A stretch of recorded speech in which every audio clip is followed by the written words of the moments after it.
김성환의 시사야.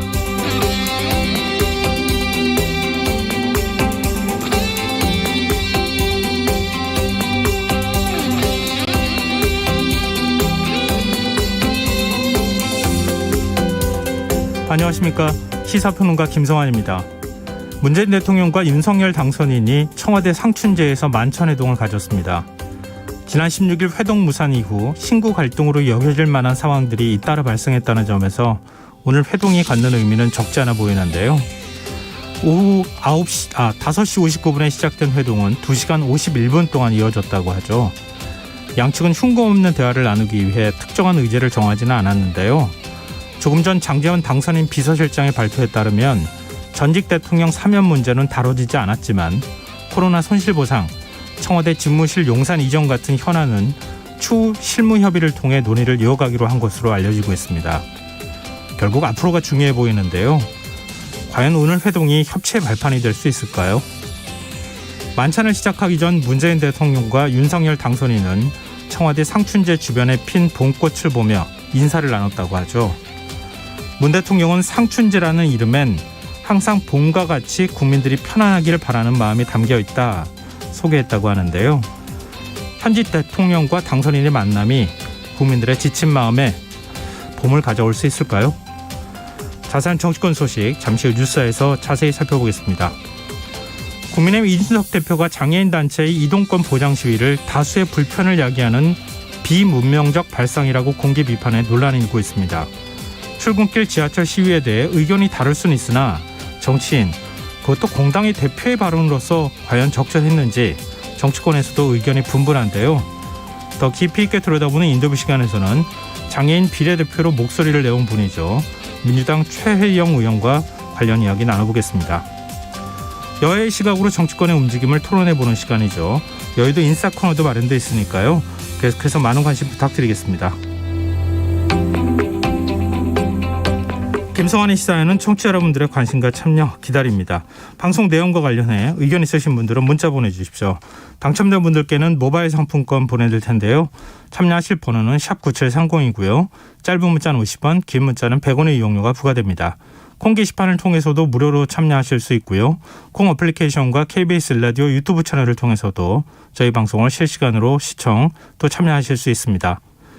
KBS 라디오 김성환의 시사야. 그럼 지금 시작하겠습니다.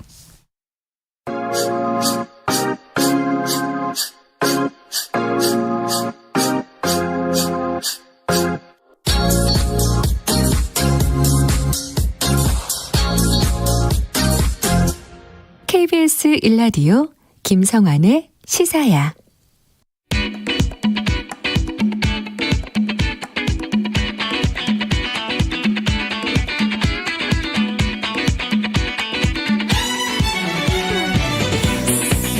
오늘 놓쳤던 뉴스 꼼꼼히 정리해드리는 뉴스야 시간입니다. 김민하 시사평론가 나와 계십니다. 안녕하세요. 안녕하세요. 네, 19일이 이전 대통령하고 당선인 만남보다 늦었다. 뭐 이렇게 또 얘기를 하기도 하던데요. 문 대통령과 윤석열 당선인이 오늘 회동을 가졌어요. 그렇습니다. 말씀대로 대선 치러진 지 19일 만인데 이게 역대 대통령하고 당선인이 만나기까지 걸린 시간을 따져보면 가장 늦게 만난 거다. 네. 이런 평가가 나오고 있습니다. 보통 뭐 한 2, 3일에도 만나기도 하고 그랬었잖아요. 그렇죠. 네. 그런데 두 분이 이제 만난 시간이 2시간 51분이거든요. 네. 이건 또 역대 당선인과 대통령이 만나서 가진 시간이 제일 긴 시간이다 이게. 아, 그래요? 그렇죠. 아무튼 식사도 하고 뭐 와인도 한 잔 곁들이고 그렇게 했었다고 하던데. 그렇습니다. 빨간 와인을 이제 마셨다고 하는데 네. 그 주종 놓고도 사실 언론에 예상이 많았거든요. 폭탄주가 될 것이냐, 뭐 특정 주종이 될 것이냐. 뭐 논란 많았는데 네. 아무튼 이 늦은 만큼 좀 심도 있는 그런 속 깊은 얘기를 나눴는지 상당히 좀 궁금합니다. 그리고 유영민 대통령 비서실장하고 장제원 당선인 비서실장이 배석을 해서 네. 이 얘기하는 내내 이제 같이 있었고 서로 이제 이 두 분만 독대를 하거나 이런 시간은 없었다라고 하고요. 뭐 앞서 말씀해 주신 대로 별도 의제 없이 다양한 주제로 허심탄회하게 논의를 했다 이렇게 얘기를 하고 있습니다. 네. 그동안에 뭐 서로 간에 갈등이라고 해야 될까요?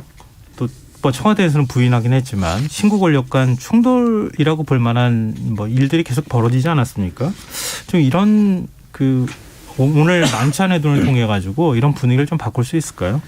좀 이제는 이 계기로 해가지고 이제 바뀌어야 되겠죠. 이게 신구 권력 간의 충돌이다. 뭐 이렇게 이제 좀 평가되는 모습들은 이제는 좀 뒤로 하고 앞으로는 좀 어떤 협력적인 어떤 그러한 통치를 예상할 수 있는 그런 모습들이 이제 보여야 되겠는데요. 네. 어쨌든 양쪽 모두 이제 부담스러운 점들이 있었던 거 아니겠습니까? 전격적으로 회동이 이루어진 것은. 그렇죠. 윤석열 당선 입장에서는 이제 사실 그냥 회동을 하면 되는데 왜 이런저런 조건을 가지고 협상하듯이 하느냐 이런 비판을 이제 더 이제 좀 견디기는 어려운 상황인 것으로 보이고 네. 문재인 대통령도 왜 자꾸 이렇게 어떤 마치 새 정부의 어떤 발목을 잡는 것처럼 비춰지는 그런 얘기들이 나오게 하느냐 네. 뭐 이런 비판 여론이 가능한 상황이었기 때문에 그런 것들이 이제 서로 이제 만나게 되는 전격적인 어떤 계기가 됐다라고도 볼 수가 있겠고요.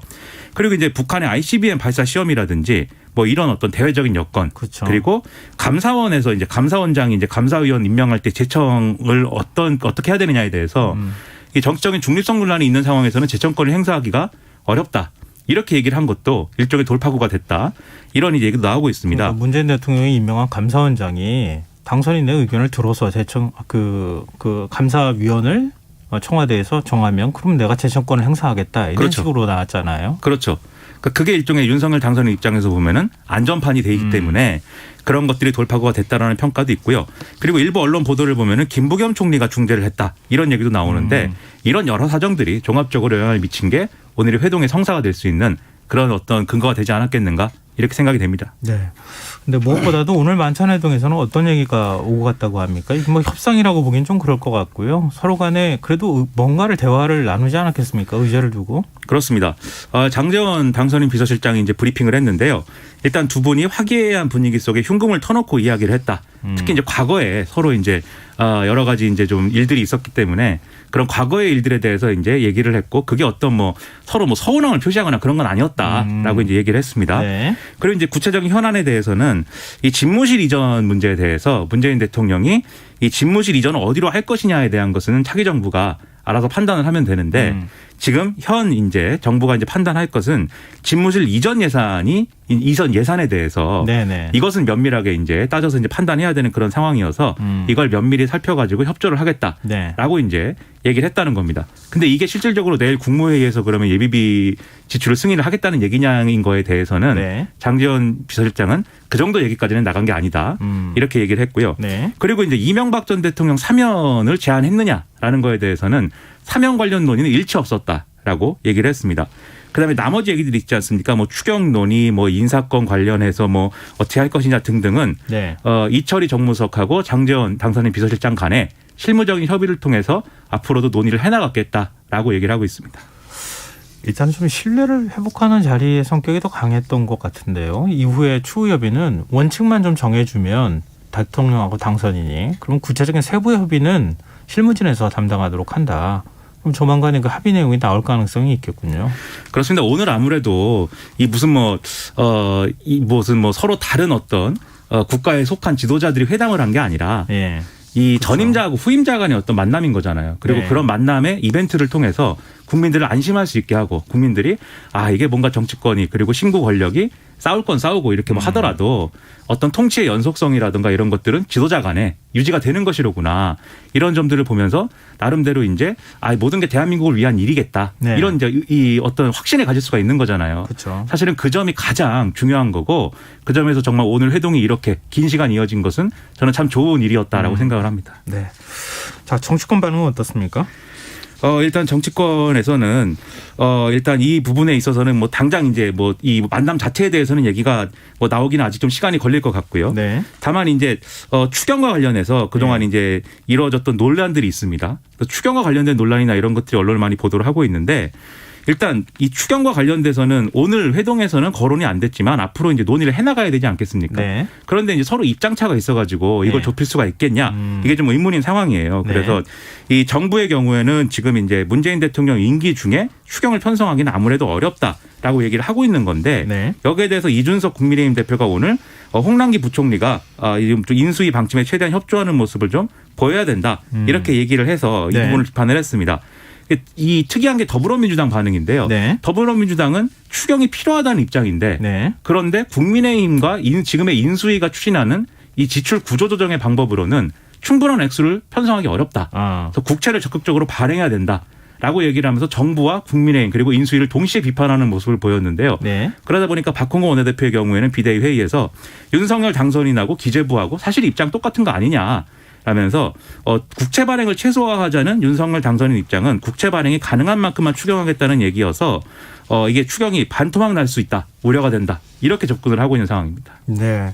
이 정부의 역점 예산이라고 할 수 있는 한국판 뉴딜 예산이 33조 원인데 그걸 좀 삭감하고 그리고 그 대신에 추경하면 안 되겠느냐. 뭐 손실보상을 넣으면 안 되겠느냐. 뭐 이런 논의도 나오는 것 같은데 그건 또 민주당이 반대하는 상황이니까. 그리고 이제 국민의힘이 네. 그렇게 주장을 했는데 네. 또 33조를 디테일하게 따져보면은 이게 삭감 가능한 것이냐. 또 이 33조 전체를 삭감하기는 어렵다고 얘기를 하는 얘기도 있거든요. 예. 왜냐하면 이게 구체적인 사업에 대한 예산의 경우에는 사업을 이제 좀 축소하거나 정리하면 되겠는데 구체적인 수의 대상이 있는 그런 예산들이 지금 끼워 넣어져 있기 때문에 이런 부분은 줄이기가 아마도 어려울 것이다라고 얘기를 하고 있어서 그래서 이제 지출구조 조정으로 확보할 수 있는 예산은 잘해봐야 이제 좀 많이 잡아야 한 10조 원 가량이 아니겠느냐. 그래서 윤석열 당선인이 장담하고 있는 50조 원은 좀 어렵지 않겠냐. 이런 얘기가 많이 나오고 있다고 합니다. 그럼 결국 뭐 민주당도 추경에는 합의하는데 추경 규모와 예산 확보 방안에 대한 이견이 좀 있는 것이다. 그 부분이 앞으로 어떻게 조율이 되는지 좀 지켜보고요. 국민의힘 이준석 대표가 이동권 보장을 요구하는 장애인단체 시위를 비판하면서 지금 논란이 일고 있어요. 그렇습니다. 이준석 대표가 뭐 연일 이 얘기를 하고 있는데요. 출퇴근 시간대에 지금 전국 장애인 차별철폐 연대 등이 지하철 시위를 벌이는 거에 대해서 오늘도 이제 비판을 했습니다.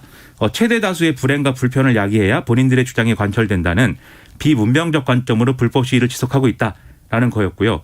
그리고 이제 SNS 글이라든가 이런 것들을 통해서 여러 가지 이제 지적을 하고 있는데 가령 문재인 정부나 박원순 시장 시절에는 얘기하지 않던 것들을 지난 대선 기간을 기점으로 해서 윤석열 당선인에게 요구하고 있다. 그리고 이거를 불법적이고 위험한 방법으로 관철하려는 것이다. 라고 이제 주장을 하기도 했고 네. 구체적으로 그리고 2호선은 이제 이용객이 많으니까 이것은 못 건드리면서 3호선, 4호선 위주로 지금 이렇게 하고 있는 거 아니냐. 결국 충무로역을 마비시키려는 목적이고 결국 그런 불편을 겪게 되는 거는 노원, 도봉, 강북, 성북 등의 이제 서민 주거 지역이 주거자들이 아니냐. 이렇게 주장을 하기도 해서 이것은 과도한 편가르기다. 이런 비판을 받고 있습니다. 정치권에서는 혐오를 부추기는 행동이다. 언행이다. 뭐 이렇게 비판을 하는 목소리가 나와요. 그렇습니다. 더불어민주당 비대위 회의에서도 이준석 대표를 겨냥한 비판이 쭉 나왔는데요. 뭐 차별, 혐오 그리고 폭력을 불러오는 부적절한 언급이다라는 거였고요. 교통약자들의 침해된 권리 구제를 위해서 국회에 제출돼 있는 법안들이 있으니까 그걸 처리하기 위한 논의를 오히려 시작해야 된다. 이런 지적을 하고 있습니다. 마찬가지로 정의당도 이준석 대표가 약자에 대한 혐오를 동원해서 시민들을 갈라치게 하는 혐오 정치를 하고 있다라고 비판을 하기도 했습니다. 국민의힘 김혜주 의원은 또 장애인단체 시위 현장을 찾아서 책임을 통감한다 이런 무릎을 꿇는 모습을 보이기도 했는데 지금 무엇보다도 인수위가 어떤 태도를 보이는가가 중요하지 않겠습니까? 그렇습니다. 이게 분위기가 또 묘해지고 있는데요. 이미자 인수위 사회복지문화부과 간사가 이 기자들이 질문을 하니까 우리는 시위 현장을 좀 찾아갈 예정이다라고 얘기를 했고요. 또 대변인실도 별도 공지를 통해서 29일 오전 8시 그러니까 이제 내일 아침에 서울 광화문역에서 열리는 이 출근길 시위에 참석을 할 예정이다. 그래서 여기서 전장현 측의 요구를 듣고 인수위 분과 차원에서 해결 방안 논의하겠다. 라고 얘기를 하고 있거든요. 네. 그러니까 이준석 대표의 여러 가지 행동이나 이런 것과는 거리를 두고 있는 거죠. 이준석 대표는 또 여기에 대해서 대통령 집무실 이전 이슈가 지금 상당히 문제이기 때문에 네. 그것을 겨냥한 이슈 파이팅을 내가 개인적으로 하고 있는 거다. 이렇게 얘기를 했는데 이게 책임을 미루는 발언 같기도 하고 또는 자기 어떤 충심이 있는 거다라고 주장하는 것 같기도 하고 애매한 얘기들이 나오고 있습니다. 네. 이 문제에 대해서는 잠시 뒤에 인터뷰 시간에 저희가 좀 자세히 얘기 나눠보도록 하고요. 검찰이 오늘 산업통상자원부 산하 발전자회사 4곳에 대한 압수수색을 했어요. 그렇습니다. 한국 남동발전, 남부발전, 서부발전, 중부발전 이렇게 4개사를 압수수색한 건데요. 이게 이제 산업부 블랙리스트 의혹, 이른바 이렇게 불리는 사건이죠. 이건 국민의힘의 전신 자유한국당이 2019년 1월 달에 이 의혹을 제기를 하면서 산업부 고위 관계자의 직권남용 혐의를 수사해달라 이렇게 고발한 게 시작인데요. 당시 자유한국당 주장은 2017년 9월 달에 산업통상자원부 담당 국장이 발전사 사장들을 개별적으로 만나서 사표 제출을 종용을 했다. 당시에 이 사람들이 임기가 짧게는 1년 4개월, 길게는 2년 2개월씩 남아있었기 때문에 이것은 문제다라는 내용이었습니다. 이제 고발장이 접수된 지 3년 만에 이루어지는 압수수색이잖아요. 그렇습니다. 너무 늦은 거 아니냐, 아니면 뭐 정치적으로 좀 하는 거 아니냐, 뭐 이런 이제 혹자는 그렇게도 표현하던데 검찰이나 정치권 안팎 분위기는 어떻습니까? 일단 검찰 측은 정권 교체와는 관계가 없는 것이다라고 주장을 하고 있는데요. 이것은 이 산업부 블랙리스트 의혹 이것과 사건 구조가 비슷한 환경부 블랙리스트 사건이 대법원에서 유죄 판결이 확정이 됐기 때문에 마찬가지의 법리 검토를 거쳐가지고 수사의 필요성이 있어서 재개를 한 거다라고 얘기를 하고 있는 그런 상황입니다. 하지만 이게 고지고대로 이제 받아들여지는 상황은 또 아니고요. 그래서 박범계 법무부 장관 같은 경우에는 네. 이 보고를 받고 참 빠르네라고 내가 표현을 했다. 이렇게 설명을 우회적으로 하면서 불만을 또 드러내기도 했고, 더불어민주당의 경우에는 이게 새 증인이나 증거가 나와서 이제 수사를 하는 게 아니지 않느냐라면서 검찰이 새 정부와 코드 맞추기를 하는 거 아니냐라고 이제 반발을 하고 있는 그런 상황입니다. 반면 국민의힘은 지금도 이건 수사가 늦은 거다라면서 성역 없는 철저한 수사를 해야 된다 이렇게 주장을 하고 있습니다. 네, 서로 간의 해석이 정반대로 걸리네요. 좀 검찰 수사 상황을 좀 지켜보면 알겠죠. 자, 오늘 뉴스야 여기까지 하겠습니다. 지금까지 김민하 시사평론가였습니다. 고맙습니다. 고맙습니다.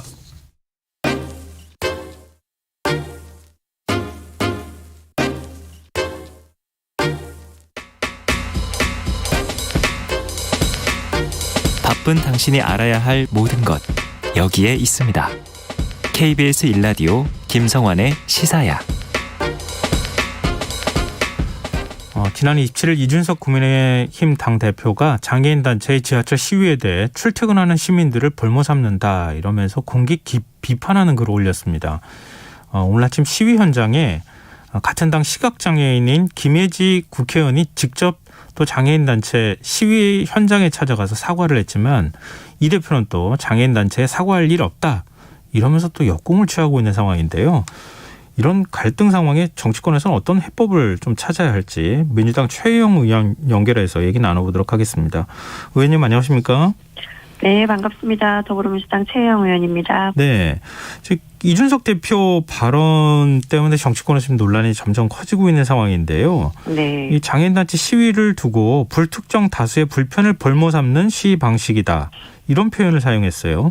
의원님은 이런 발언도 어떻게 보십니까? 우선 불특정 다수의 불편만 중요한 것인지 불특정 소수의 불편은 중요하지 않는가 좀 의문이 들고요.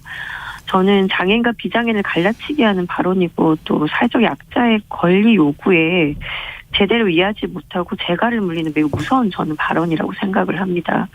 특히나 장애인 단체의 이동권 보장 요구에 어떻게 서울경찰청 등 공권력까지 동원하려는 모습을 보고 사실 앞으로 새 정권에 대한 깊은 두려움이 생겼고요. 네. 저는 더 우려스러운 것은 곧 이제 집권 여당이 될 정당의 대표가 한 말이라는 건데요. 어떻게 이 대표가 하시는 얘기가 뭐 혐오를 조장한 적이 없다라고 했지만 이 대표 글에 댓글을 보시면 사실 입에도 담지 못한 악플들이 달려 있습니다. 네. 장애에 대한 혐오적인 발언들도 너무 많이 있고요. 저는 더 앞으로 걱정되는 게 이렇게 이견이 있는 문제들에 대해서 갈등과 혐오를 조장하고 기본권을 요구하는 목소리를 틀어막는 방식으로 국정을 운영하지 않을까라는 걱정이 되고 또 우리 사회 곳곳에 배제와 차별 그리고 문턱과 절망이 만들어진 것 같아서 좀 두려움이 드는데 이게 저를 비롯한 많은 장애인들만이 아닐까라고 생각을 합니다. 일부 이제 출근길 지하철 이용할 때 불편을 겪는 시민들의 입장을 대신해서 좀 여쭤보고 싶은데요. 네네. 그러니까 그 장애인 단체의 어떤 의사 표현도 존중하지만 꼭 이렇게 출근 시간대 가장 뭐랄까요, 사람들이 많이 이용하는 지하철에서 시위를 벌이는 것 이게 꼭 시위 방식으로 적절한 것이냐? 그렇지 않다 이렇게 지적하는 목소리도 있거든요. 네, 많은 분들의 불편을 겪고 계시고 또 언짢아하실 수밖에 없다는 점 저도 잘 알고 있는데요. 네. 사실 시간대가 중요하지는 않습니다. 사실 장애인분들도 출근 시간대에 지하철을 탈 수도 있고 아니면은 다른 시간 탈 수 있지만 반면으로 왜 출근 시간대냐라고 하시면 그렇다면 장애인들은 한가한 시간에만 지하철을 타야 되나라고 조금 반문을 일으켰을 수도 있고요. 네. 또 사실 출근 시간 짧게는 몇 분 이렇게 시위하면서 몇십 분씩 급박한 일이 생길 분들이 계신데요. 그렇게 또 한편으로 보시면 이런 불편이 장애인 당사자들한테는 몇십 년 또는 평생의 불편함이 있었습니다.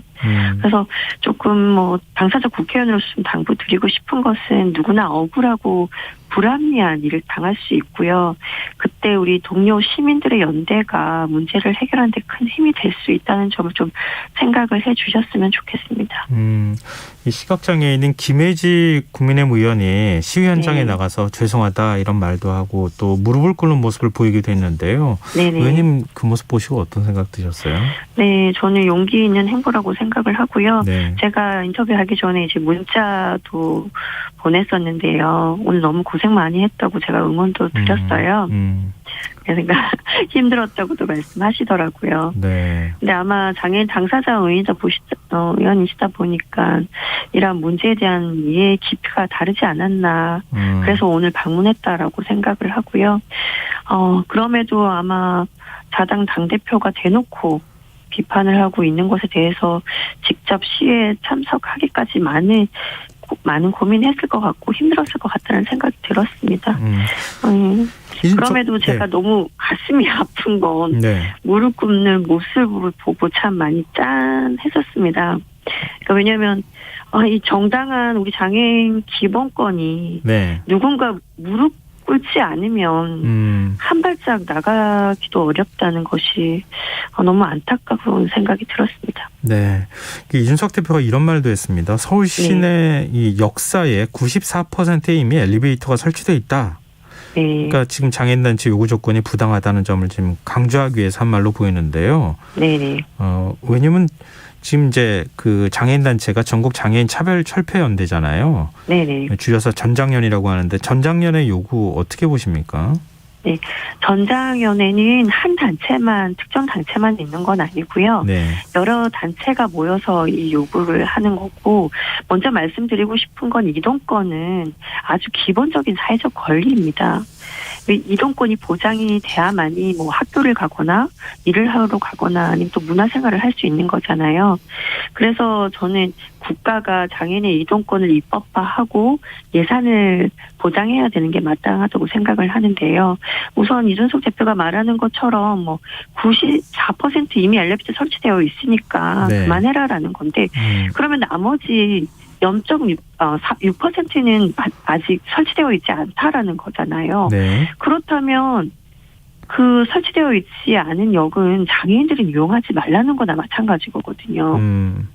근데 이거는 우리가 국민이라면 당연히 서울 시민은 당연히 누려야 될 이동권인데 장애인이니까 몇 역사만 이용을 하고 웬만하면 참아라. 이거는 저는 부당하다고 생각을 합니다. 분명히 이거는 예를 들면 비장애인 같은 경우에는 지하철을 타지 못하면 버스나 택시를 이용하면 되잖아요. 하지만 장애인의 경우 저상버스가 가장 많다는 서울시도 아직 60%에 불과하고 장애인 콜택시는 서울시 장애인 3만 명이 넘는데 아직 700대밖에 되지 않거든요. 그러니까 이용할 수 있는 수단이 적은데 이거를 몇 퍼센트 되어 있으니까 그만해라라는 거는 부당한 거죠. 네, 이준석 대표는 또 이런 얘기도 했습니다. 전장연이 문재인 정부와 박원순 시장이 있을 때는 말하지 않던 것을 왜 지난 대선 직후 윤석열 당선인에게 요구하느냐. 이 발언에 대해서 어떻게 보십니까? 정말로 모르시는 말씀이고 사실을 조금 이렇게 교묘하게 왜곡시켜서 말을 하는 것 같은데요. 이 지금 장애인분들의 요구는 오늘 내일에 오늘 이렇게 요구한 것이 아니고요. 다들 아시겠지만 2001년에 오이도역에서 리프트 참사로 장애인 당사자가 사망하는 사건이 있었습니다. 그때부터 이제 이동권의 투쟁이 시작됐고 지금까지 21년째고요. 이명박 당시 시장이 이동권 관련해서 엘리베이터 설치하겠다라고 24년까지 서울시의 모든 역사에 엘리베이터 설치하겠다고 약속을 했습니다. 그런데 이걸 지키지 않았기 때문에 지금까지 이어온 거고 그것을 박원순 시장이 또 약속을 하셨고 지키지 못해서 오세훈 시장까지 넘어간 거고요. 당연히 우리 앞으로 집권 여당이 되실 분한테 이렇게 더 약속을 지켜달라고 요구하는 건 당연하다고 생각을 합니다. 이제 내일 인수위가 전장의 시위 현장을 찾아서 의견을 경청하겠다 이런 입장을 밝혔거든요. 네네. 결국 인수위 역할이 중요하지 않겠습니까? 당선인 의지도 중요하고 물론 뭐 이제 네. 서울시장 오세훈 시장도 지금 역할도 중요할 수도 있겠다는 생각이 드는데요. 네. 일단 이런 문제들 어떤 방식으로 해결하면 좋을 거라고 보십니까? 이제 뭐 장애인과 비장애인을 갈라치기 하는 건 이제 그만하셔야 할 것 같고요. 네. 사회를 개선시키려는 목소리가 정치권에 외면으로 이제 시민과 시민의 갈등으로 번지지 않도록 제도와 그리고 환경을 개선하는 것이 저는 정치권의 일이라고 생각을 합니다. 네.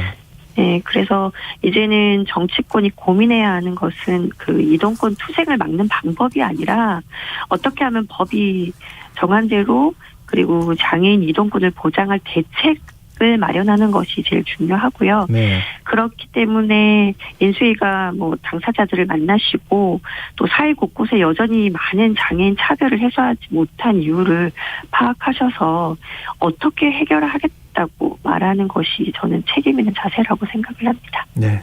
좀 떨어져서 보는 입장에서 보면 당선인도 중요하겠지만 국회 차원의 노력도 중요하지 않겠습니까? 국회 차원에서 그렇죠. 민주당의 노력도 아마 필요하다고 지적하시는 분들이 있으실 것 같아요.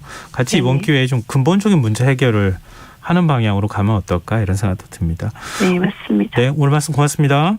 네, 감사합니다. 네, 지금까지 민주당 최혜영 의원이었습니다.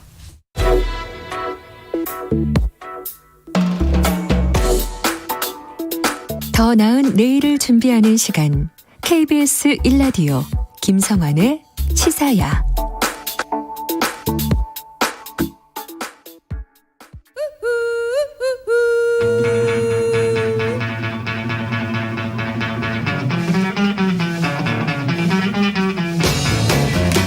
정치인의 눈으로 여의도 국회 움직임을 통찰력 있게 꿰뚫어보는 시간입니다. 여의도 인사이트, 줄여서 여의도 인사인데요.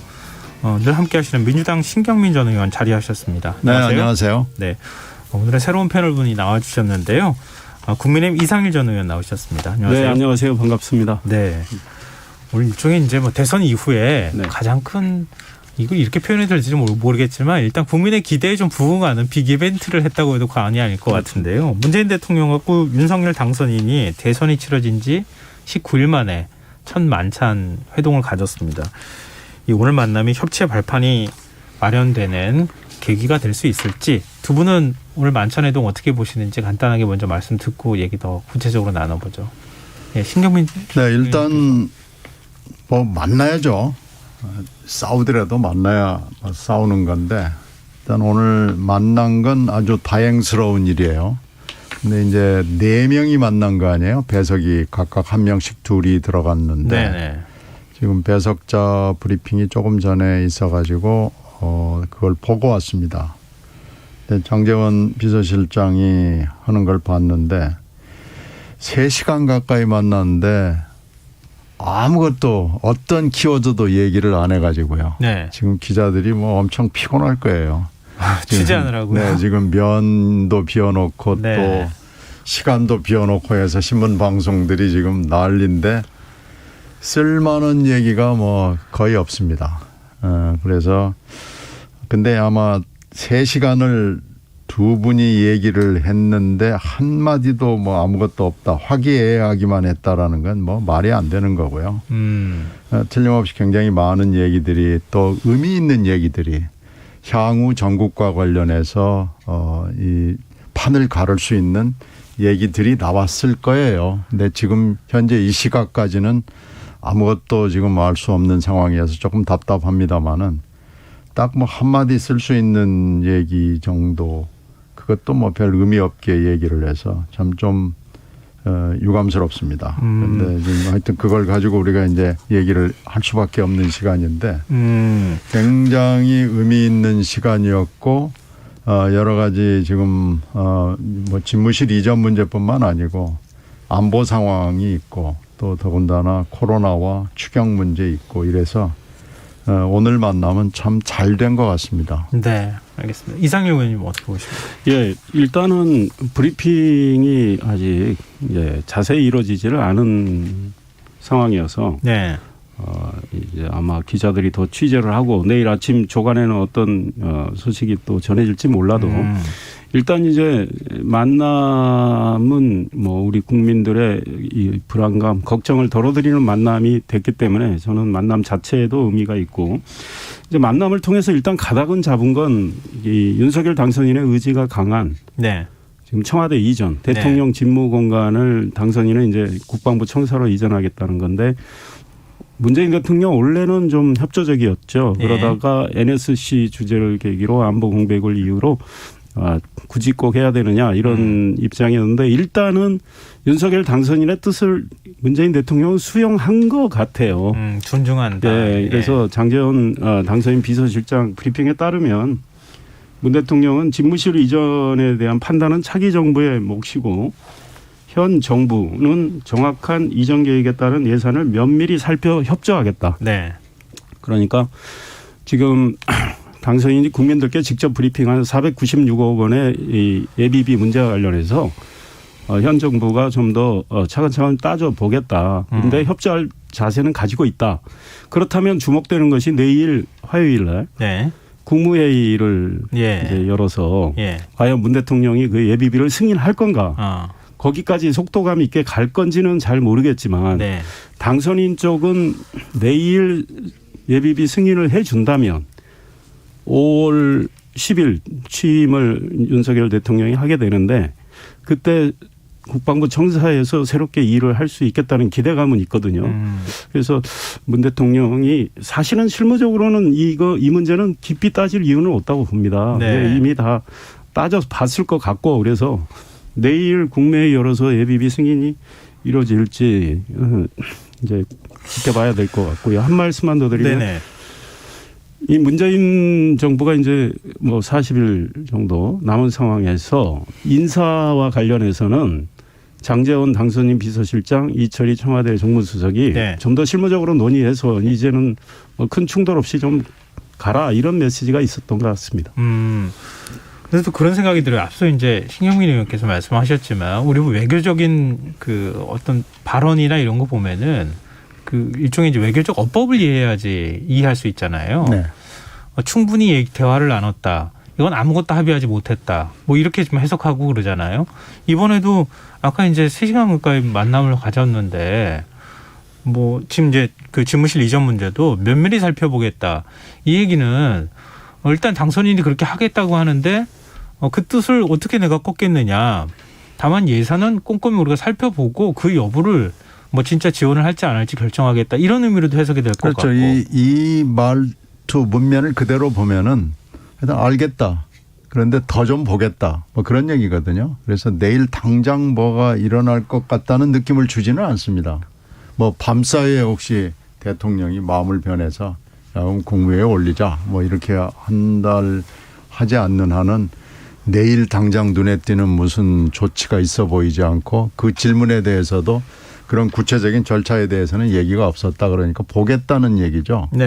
그래서 하여튼 뭐 가는 건 5월 10일 이후에 그거야 뭐 임기 시작한 5월 10일 밤 0시부터는 시작하니까요. 그건 뭐 알아서 하는 거지만 나머지 문제는 내가 잘 모르겠다. 지금 이런 투로 들려요. 저는 조금 그러니까 이것도 여쭤보고 싶었는데요. 추후에 협의를 진행하기로 하겠다는 게 국직감 원칙에는 합의를 하고 실무적인 내용은 실무진들 사이에서 예를 들면 이철희 정무수석이나 아니면 장제원 비서실장이 협의하도록 해서 거기서 발표하도록 하자 이런 의미인지 근데 아니면은 다른 거 합의를 하나도 못한 것인지 집무실 모르겠어요. 이전과 관련해서 장제원 실장이 발표한 표현은 추후 협의는 없었습니다. 집무실 그러니까 인사 문제와 관련해서는 당선인 비서실장, 청와대 정무수석이 더 논의를 하는 이런 발표가 있었고 청와대 이전과 관련해서는 제가 이미 말씀드린 그 내용입니다. 대통령의 말씀은 정확한 이전 계획에 따른 예산을 면밀히 살펴 협조하겠다. 그거는 협조하겠다는 뜻을 문 대통령이 밝힌 것이다. 그런데 저는 이런 생각이 듭니다. 내일 가능성도 배제할 수는 없겠다는 생각이 드는 것이 원래 이제 문 대통령이 좀 협조적인 태도를 보였고 김부겸 총리도 그러셨단 말이에요. 그런데 그런 맥락에서 이 인수위에서 브리핑한 게 있어요. 지난주의 경우에 네. 내일 국무회의에 예비비가 올라가서 승인될 걸로 안다라는 표현이 있었어요. 지난주에. 그러다가 그게 꼬였던 거거든요. 네네. 그렇다면 현 정부는 윤석열 당선인이 국민들께 차트까지 보여드리면서 설명한 496억에 대해서 네. 그거는 이미 정부는 그동안의 시간에 충분히 살펴봤을 것 같아요. 그렇다면 뭐 내일 뭐 승인을 할 수도 있겠다 이런 생각이 드는데 지켜봐야죠. 지금으로서는. 제가 지금 정치적 영역입니다. 경험을 국회 경험도 하시고 정치 경험을 많이 하시니까 네. 제가 과연 거기에 어떤 의미가 숨겨져 있을까. 그런데 이제 김부겸 총리가 이번 모임을 이제 뒤에서 지원을 했다는 거 아니에요. 네. 김부겸 총리의 얘기를 들어보면은 뭔가 좀 처리가 될 것 같은 느낌을 또 주기도 해요. 그래서 근데 이것도 내일 오전에 가봐야 아는 거 아닌가 하는 생각이 들어요. 네. 근데 하여튼 오늘 이 분위기로 봐서는 뭐 아주 구체적으로 뭐는 어떻게 하고 뭐는 어떻게 하고 이렇게까지 된 것 같지는 않고요. 하여튼 원론적으로 좋다. 네. 알았다. 네. 우리가 들여다보고 할 수 있는 걸 하겠다. 이 정도까지는 일단 된 것 협조적인 같습니다. 태도를 보인 네. 것이다. 제가 좀 이렇게 네. 아전인수격 해석인지 몰라도 네. 저야 이제 좀 이렇게 당선인의 뜻을 문재인 대통령의 현 정부가 좀 더 존중해 줬으면 하는 마음에서 네네. 이런 말 하는지 몰라도 막바지에 이제 회동을 이제 마무리 지으면서 문재인 대통령이 윤석열 당선인에게 넥타이 선물을 했어요. 예. 그 넥타이가 이제 어떤 건지 모르겠지만 예. 그러면서 대통령이 당선인에게 내가 도울 게 있으면 언제든지 말을 해달라. 근데 당선인 입장에서 지금 도와줄 게 당장 급한 게 그게 제일 급한 거니까요. 그렇죠. 그게 제일 큰 현안이죠. 아니 뭐 사무실이 없는데. 네. 지금 그러면 사무실을 어디 뭐 지금 통이동에서 먹고 자고 하겠다는 거 뭐 이런 건데 사실 오갈 데가 없는 거 아니에요 지금. 그렇죠. 그 싹 벌써 네. 보기 좋은 모습도 아닐 거고요. 네, 뭐 그렇죠. 바이든 대통령도 뭐 방한할지도 모른다는 얘기도 하는데 네. 더군다나 또 북한이 ICBM을 쏘는 일이 좀 그 안보 위기 상황이기도 하니까요. 또 어디까지 얘기가 진행됐을지 진척이 있었을지 이제 궁금한데요. 일단 딱 부러지게 얘기 안 나눴다고 하는 게 이명박 전 대통령 사면 네. 문제였어요. 네. 이건 어떻게 봐야 됩니까? 이건 그 MB 사면 문제는 사실 지금 윤핵관을 구성하고 있는 분들이 친 MB 인사들이기 때문에 그 이분들의 사실은 어떻게 보면은 희망사항이 굉장히 많이 실려 있는 사안입니다. 그리고 저희들이 이제 군대 생활을 해본 경험으로 따지면은 군대에서 제대할 때 분위기가 사실 교도소에 들어가 있는 분위기하고 이제 비교를 하는 사람들이 꽤 있어요. 네. 왜 그러냐면 휴가를 우리가 신고할 때 1시간이라도 빨리 나가고 싶어 하듯이 교도소에 있는 분들도 1시간이라도 빨리 나가고 싶어 하는 민원을 하는 경우가 꽤 있습니다. 네.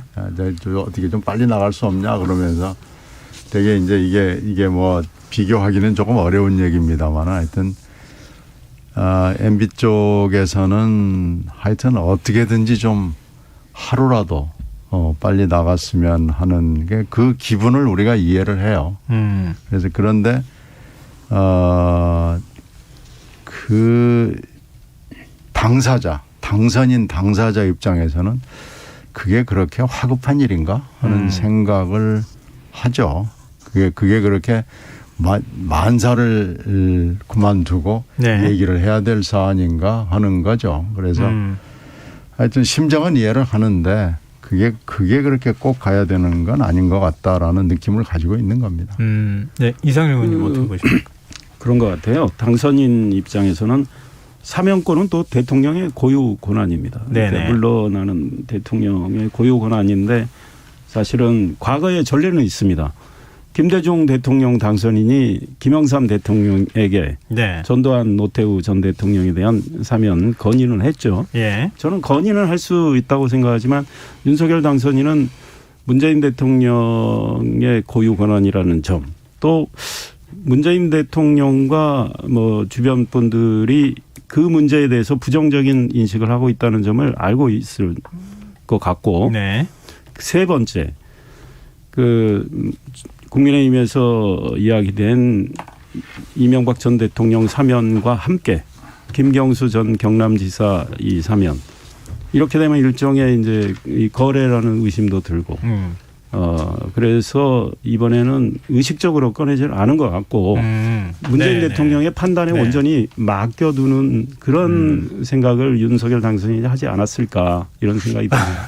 그러니까 만찬회동 때는 원칙에는 합의했는데 이걸 논의했다고 발표를 하면 이게 또 논란이 되는 거니까. 만찬회동에서도 아예 안 꺼냈어요. 아예 안 꺼내고. 아예 안 꺼냈다고 보는 게 맞죠. 그래서 네. 장제원 당선인이 그에 대해서는 이야기가 나오지 않았다는 식의 이야기를 했기 때문에 만약에 나왔는데 안 나왔다고 할 수는 없거든요. 예, 아예 이야기 자체가 없었다. 그러면 윤석열 당선인이 꺼낼 수 있는 이야기인데 이명박 전 대통령의 사면을. 그런데 윤석열 당선인이 안 꺼냈기 때문에 이야기가 없었던 거죠. 문재인 대통령이 이야기를 먼저 했을 가능성은 없거든요. 네. 그렇게 생각이 거기에 신경민 의원도 동의하시는 거죠? 글쎄요. 이 얘기를 꺼내는 게 일단은 좀 자연스럽지는 않았을 것 같아요. 그래서 지금 더군다나 윤핵관이라는 분이 이 방송에 나와가지고 김경수 지사의 사면 문제하고 결부를 하면서 이 얘기가 더 좀 꼬였다고 볼 수 있습니다. 그래서 아마 이걸 꺼내는 것 자체가 별로 그렇게 자연스러운 대화는 아니었을 거예요. 근데 그러면 추경력이 혹시 있었을 거라고 보십니까, 두 분은? 추경도 저는 추경에 대해서 논의를 하지 않았다는 식으로 장제원 당선인이 이야기하지 않았나요? 그러니까 추경에 대한 현 정부의 입장, 추경 이야기는 있었습니다. 있었는데 아마 윤석열 당선인은 지금 코로나 상황이 이렇게 심각하고 이 소상공인 자영업자들이 특히 어려운 상황이니 좀 더 두텁게 지원해 줬으면 좋겠다. 그래서 문재인 정부가 임기는 얼마 남지 않았지만 추경 편성을 해 줬으면 좋겠다는 취지의 이야기를 한 것 같아요. 그런데 이거는 뭐 문재인 대통령이 그렇게 갑시다 이런 게 아니고 기재부가 또 반대하는 입장이고 그래서 좀 더 실무적으로 더 논의를 해보자는 정도에서 끝난 것 같아요. 다만 이 문제와 관련해서 제가 좀 드리고 싶은 말씀은 현 정부가 지금 뭐 이 정부 재정이나 국가 부채에 대해서 우려하는 거 이해할 수 있어요. 그런데 그동안에 추경 남발했습니다. 현 정부가. 올해 1월도 대선 앞두고 추경 편성해서 그 소상공인 등에게 300만 원씩 주지 않았습니까? 그래서 곡간 다 비우고 빚까지 내서 막 이 썼던 현 정부가 지금 와서 정부 재정 국가 부채 우려한다는 게 사실은 좀 저로서는 이 지적을 하고 싶은 대목입니다. 네. 신경민 의원님 특별히 더 덧붙일 말씀 없으시면. 이 문제야 뭐 액수만 지금 문제가 되는 거기 때문에 사실은 뭐 입장이 너무 빤해서 문제를 제기했을 것이고 또 대통령의 입장에서도 또 원칙적인 얘기를 했을 것이고 그래서 이건 뭐 당연히 나왔고 당연히 어떻게 결론이 났을지도 짐작이 가는 대목이죠. 어떻게 짐작이 간다는 말씀이세요? 뭐 액수 가지고 이제 좀 뭐 하여튼 실무 쪽에서 검토를 해봅시다 이렇게 얘기가 됐겠죠. 네, 알겠습니다. 이게 전부 실무진한테 미루는 상황이었던 것 아닐까 이런 생각이 들기도 하는데요. 이게 좀 더 구체적인 내용들이 아마 조금씩 흘러나오지 않을까 싶습니다. 아마 뭐 한 며칠을 두고 하나씩 나올 겁니다. 네, 알겠습니다. 네, 이런 가운데 윤석열 대통령 당선인의 국정수행 전망에 대한 여론조사 결과가 나왔습니다. 리얼미터가 미디어 헤럴드 의뢰로 지난 21일부터 25일까지 닷새 동안 전국 18세 이상 2,512명을 상대로 조사를 했는데요. 윤석열 당선인이 취임 후 국정수행을 잘할 것 같다는 응답이 46%, 잘하지 못할 것 같다. 이 부정평가가 49.6%였거든요. 그러니까 이전 조사는 52.7, 49.2 이랬다가 지금 46까지 내려온 상황이에요. 그러니까 이런 사실 대통령의 취임하기 직전 취임한 직후가 제일 지지율이나 이런 게 기대치도 높기 때문에 높게 나오는데 이례적인 거죠. 굉장히 낮은 못 보던 현상인 건 틀림없고. 그런데 이거에 대한 뭐 정확한 뭐 분석은 저도 잘 뭐 모르겠습니다. 그런데 이렇게 짐작은 할 수 있겠다 싶어요. 첫째는 지금 이 신구 권력 충돌이라는 보도가 집중이 됐습니다. 그러니까 이제 대통령 직무공간 이전 문제에 따라서 이게 굉장히 소위 갈등 양상을 보였고 또 소위 비어 있는 공직에 대한 인선과 관련해서 또 양쪽에 충돌이 있었던 상황입니다. 그리고 대선 결과가 0.73%포인트 차이가 난 상황에서 민주당의 당선인에 대한 공세도 굉장히 집요했어요. 허니문이 없었어요. 네. 그러니까 소위 민주당 지지층은 지지층대로 결집을 했던 측면이 있고 게다가 민주당의 당선인에 대한 공세가 굉장히 컸고 또 청와대와 당선인 쪽의 갈등까지. 그러니까 지금 국회 상황을 보면 민주당이 172석을 가지고 있는데 네. 안 그래도 윤석열 당선인은 지금 국회에서 상대적으로 소수의 지금 국민의힘 의석을 가지고 출발하는 거에 대한 국민들은 좀 불안감이 있잖아요. 과연 네. 국회에서 제대로 뒷받침해 줄 건가. 네. 이게 안 된 상황에서 또 갈등이 커졌기 때문에 민주당이 틀면 국정수행 제대로 못하는 측면도 있는 거. 네. 거기가 있었고 또 하나는 결국은 저는 청와대 이전과 관련해서 당선인은 왜 이렇게 이전해야 되는지 불가피성에 대해서 국민들께 설명을 하셨지만 이제 국민들 입장에서는 본인이 5월 10일 시간 제약이 있기 때문에 이렇게 해야 된다는 그 이야기를 하셨지만 왜 이렇게 좀 서두르느냐. 예. 이렇게 생각하신 국민들도 윤석열 당선인을 지지했던 분들 가운데 있기 때문에 네. 조금 그 기대치가 좀 떨어진 상황이다. 그런데 네. 오늘 만약에 이렇게 대통령과 당선인의 만남이 있었고 내일 국무회의에서 예비비 승인이 이루어진다랄까 아니면 내일 아니더라도 청와대 이 이전 문제가 앞으로 협의를 통해서 원만하게 좀 마무리되고 예. 하나가 가닥이 잡히면 당선인에 대한 기대치는 또 높아질 수 있겠다 이런 생각합니다. 네, 신경민 의원님 어떻게 보십니까? 결정적인 것은 0.73% 24만 표 차이인데 이게 지금 블랙홀처럼 잡아들인 이슈가 집무실 이전이거든요. 네. 그걸 집무실 이전을 갑자기 느닷없이 엉뚱한 장소가 나오면서 그게 더군다나 국방을 건드렸단 말이에요. 그래서 아마 사람들이 그 국민들 입장에서 볼 때는 이렇게 중요한 문제를 이렇게 거침없이 하는 걸 보고 야 시원하다 이건 아닐 거예요. 이렇게 중요한 문제를 이렇게 쉽고 함부로 가는구나. 난폭 운전에 해당하는구나라는 데서 여기서 결정적으로 국정수행 지지도가 이렇게 지금 낮게 나왔고 하향 커브를 그리는 거죠. 그래서 앞으로 이 문제가 이제 어떻게 풀리느냐라는 것도 중요하지만 업무 처리 특히 이제 인사의 처리 오지 네네. 않았습니까? 지금 총리가 문제가 되고 아마 굵직굵직한 인사들이 쭉 올 텐데 이 인사에서 뭔가를 보여주고 참신하고 이건 맡겨볼 만하다라는 걸 보여주지 않으면 이 하향 커브를 극복하기가 쉬워 보이지 않습니다. 네, 알겠습니다. 제가 앞서 소개해드린 리얼미터 조사 내용은 여론조사 내용은 중앙선거 여론조사 심의위원회 홈페이지를 참고하시면 된다는 말씀까지 드립니다. 지금 여러분께서 KBS 라디오 김성환의 시사회와 함께하고 계십니다. 여의도 인사 이상일 전 의원, 신경민 전 의원과 함께하고 있습니다. 방금 전에 신 의원님께서 말씀하셨던 총리 인선 문제 지금 최대 관심사 중에 하나거든요. 굉장히 많은 사람들이 하마평에 오르고 있는데 원칙은 통합이다. 그리고 거기에 경제를 얻는다. 아니 경제 드림팀을 만들겠다. 이것도 좀 해석이 엇갈리고 그러는데요. 이상일 의원님은 어떤 현재로서는 오리무중이다 이런 생각이 듭니다. 네. 그러니까 이제 일단 성격 규정을 인수위 쪽에서 이렇게 하는데 결국은 이제 사람의 문제인데 어떤 분이 이제 후보자로 지명이 되느냐에 따라서 이제 바로 해석은 되는 상황이고요. 네. 일단 거론되는 분들은 굉장히 중량감도 있고 또 경험 경륜도 있습니다. 그런데 이제 사실은 좀 이렇게 신선한 이런 느낌은 이제 부족하죠. 물론 총리가 신선해야 할 필요는 저는 없다고 생각합니다. 굳이. 네.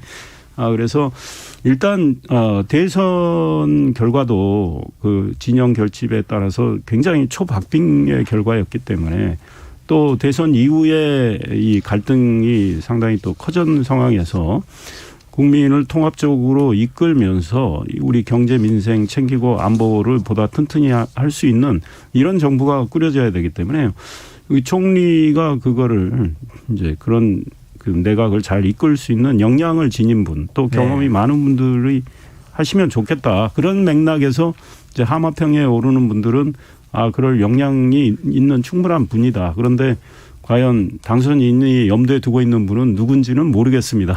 그런데 안철수 지금 인수위원장이 굉장히 본인의 생각이 중요한 것 같아요. 그러니까 윤석열 당선인의 입장에서는 안철수 국민의당 대표와 단일화를 했고 그 단일화를 하고 나서 공동정부를 꾸리겠다고 했고 인수위 구성 때부터 그렇게 하겠다고 해서 그걸 실천하고 있거든요. 그리고 안철수 지금 인수위원장은 그때 본인은 자기가 여러 가지 생각하고 있는 걸 좀 실행하려면 본인은 이 행정에 대한 행정을 좀 해봐야 되겠다라는 의지를 표출을 했거든요.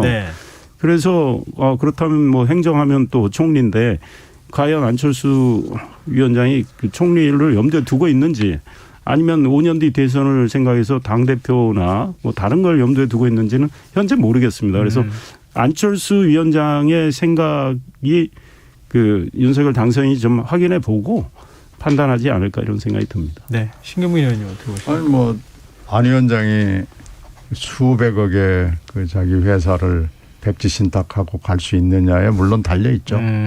백지 신탁이라 하면 뭐 이제 내 주식은 뭐 아무렇게나 처리해도 좋다는 거기 때문에 회사가 어떻게 될지 아무도 모르는 상황인데 글쎄요. 하여튼 안철수 위원장이 그거 결정을 빨리 해줘야죠. 그러면은 이제 통합형으로 가느냐 경제형으로 가느냐를 당선인이 빨리 방향을 잡고 거기에 따르겠죠.